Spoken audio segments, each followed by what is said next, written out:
active member of this committee, Congressman Cummings. Thank you very much, Mr. Chairman. Mr. Borowski, it's good to see you again. Have you had a conversation with Mr. Geithner since you took office? I spoke to him in late January. And that's it? That's it. For how long was that conversation? It was a couple of minutes before a larger meeting with Mr. Dodaro and Ms. Warren from the Congressional Oversight Panel. The reason why I asked that question is as I listened to the Chairman's questions and our ranking members, it seems to me that you all should be on the same team to a degree. I mean, I know there's a wall there, but I guess, a lot of the things that that are coming up should concern all of us. And I want to follow up on some of the Chairman's questions. You said a moment ago that you got 12 million hits. That's a lot of hits to your system. What that means is that apparently the public is very interested in what's going on with regard to this money.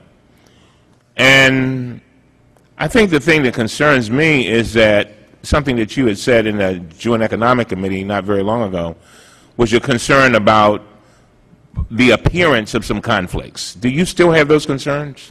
I think my concerns are greater today than they were a couple of months ago when I spoke to you in the Joint Economic Committee. And why do you say that? Because of the absence of walls in this public-private investment program. I think that the danger here of the perception of picking winners and losers, of giving these 9 economic firms, 9 out of the 100 that applied, the ability to set prices and not put the right type of restrictions in place to make sure that they're not going to otherwise profit unfairly at the expense of the market. If these firms do start having those types of profits in other aspects of their firms, I think the criticism that has previously been leveled at Treasury, the picking the winners and losers, the opaqueness of how decisions are being made, could be potentially devastating to the program and potentially devastating to just the way American people view their government.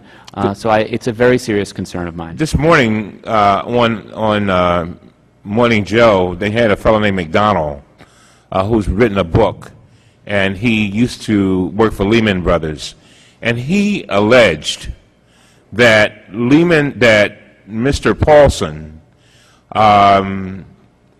intentionally allowed Lehman to fail. Now, normally I wouldn't pay too much attention to that. But what we are beginning to see is, and then he laid out the evidence, and it sounded pretty logical. And I think that when we start getting in these, and the reason why I mentioned the 12 million hits is that, and I really believe this, in order for us to get past this economic situation that we find ourselves in, the public has to believe that we're doing the right thing. And they have to believe, and I think one of the things that make them believe is transparency. I agree with you on that. And so I'm trying to figure out, and there's one thing, and one of the things that I'm concerned about is a lot of times when we see a report that doesn't look too favorable, a lot of times we have a tendency to shoot the messenger and not address the report. But there's one thing that you said here that's quite telling. As a former prosecutor, and I guess you're still a prosecutor now, you said something about 35 open criminal investigations. And I know what it takes to even get to the point to start even investigating. Let's assume only 5 of them have some legs on them. I mean, are you seeing any kind of pattern?